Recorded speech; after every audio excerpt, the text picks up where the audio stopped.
There are gangs everyone's heard of, the cartels, the mob, the mafia, but beneath those headlines, there are others. Groups so violent, so secretive, and so powerful that most people don't even know they exist. They don't post, they don't brag, and they don't warn. They rule with silence and fear. These are the most feared gangs you've never heard of.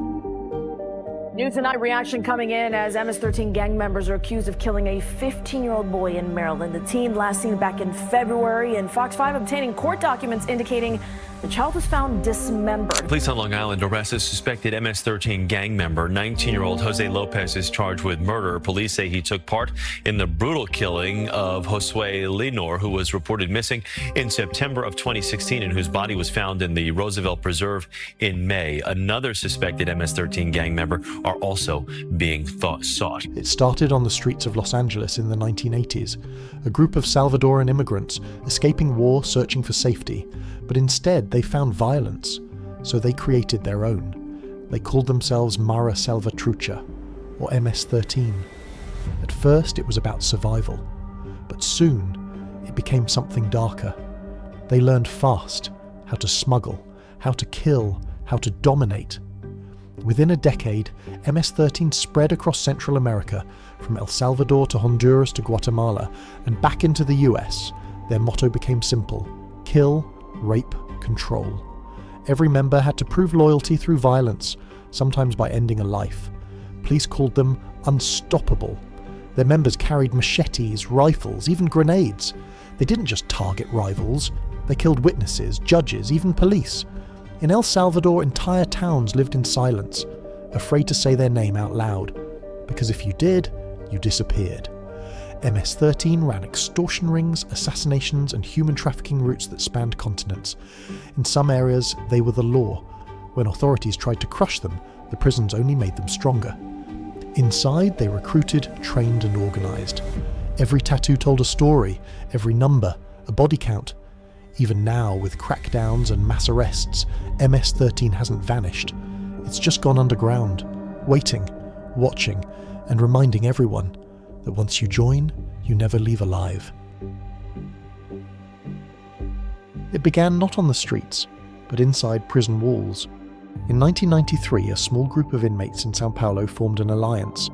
They called it Primeiro Comando da Capital, or PCC, the first command of the capital. At first, it was about survival inside the brutal prisons of Brazil, but soon survival turned into control. They created rules: no random killing, no stealing from fellow members, loyalty above all. If someone broke the code, the punishment was death. From inside their cells, they ran the streets. Drugs, weapons, kidnappings, everything was organised with military precision. Phones smuggled into prisons became command centres. Messages from a single inmate could trigger violence across the entire country. In 2006, PCC declared war on the state of São Paulo. For a week, the city burned. Police were ambushed, buses set on fire, civilians shot, chaos everywhere. It was a message. We control more than you think, and it worked. Even the government had to negotiate to stop the bloodshed. Today, PCC is Brazil's most powerful criminal organisation, running drug routes through South America and into Europe. They have lawyers, accountants, even politicians under their payroll. And the terrifying part, they don't brag, they don't show off, they just move, silently, efficiently, and without mercy. Forget the flashy suits and loud headlines of the Italian mafia you've heard of before. This one works in silence. Born in the southern region of Calabria, the 'Ndrangheta isn't just one of Italy's most dangerous gangs. It's one of the richest criminal organisations in the world.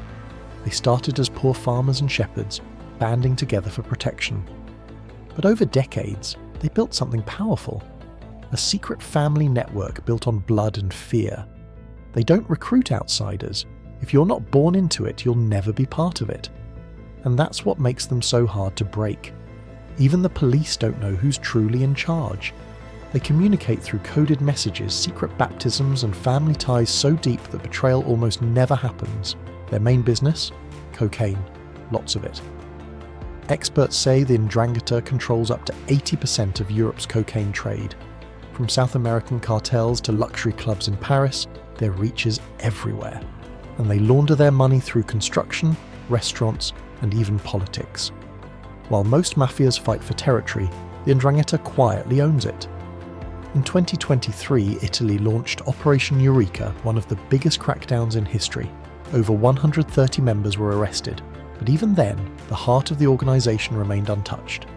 Because for every arrest, there's another cousin, another brother ready to step in. You can't dismantle a family, and for the 'Ndrangheta, that's exactly what they are. A family business built on blood. In the neon-lit alleys of Hong Kong, behind gambling dens and nightclubs, lives one of the world's most powerful and ruthless crime syndicates, the 14K Triad. They began after China's civil war in 1949, when defeated soldiers fled to Hong Kong. What started as a brotherhood of ex-soldiers turned into an empire of crime, smuggling and violence. The name 14K came from the street address where they first met, but the K came to mean carat, a symbol of how valuable and untouchable their network became.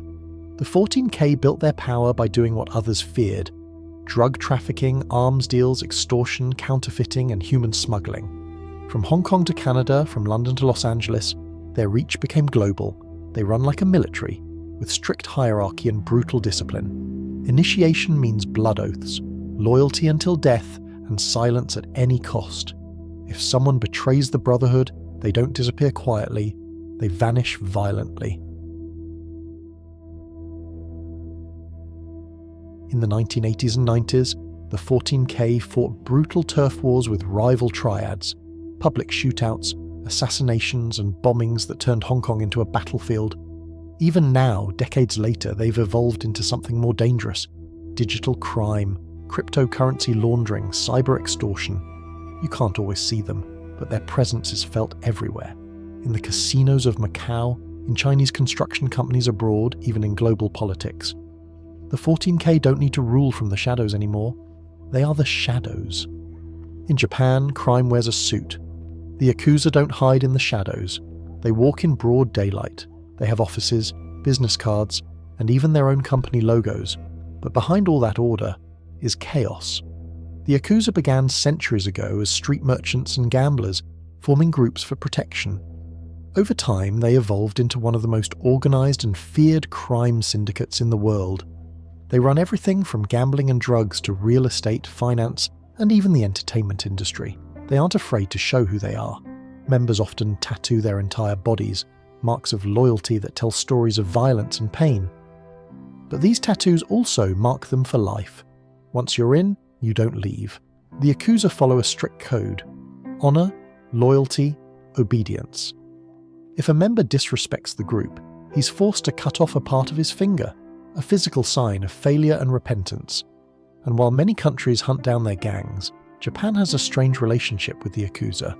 They're illegal, yes, but they've also been allowed to exist. For decades, the government tolerated them as a necessary evil, believing they kept the streets in order by controlling smaller criminals. But modern Japan has changed. Crackdowns are tougher, bank accounts are frozen, and Yakuza membership is dropping fast. Still, even weakened, the Yakuza remain powerful. They've adapted, going digital, investing in crypto, hiding their operations behind legal businesses. You might walk past one on the street and never know. No guns, no chaos, just silence, suits, and secrets. Because for the Yakuza, crime isn't rebellion, it's tradition. That's it for today's video. Thanks for sticking with me all the way through. If you found it interesting, make sure you hit that subscribe button so you don't miss the next one. Take care, and I'll see you soon.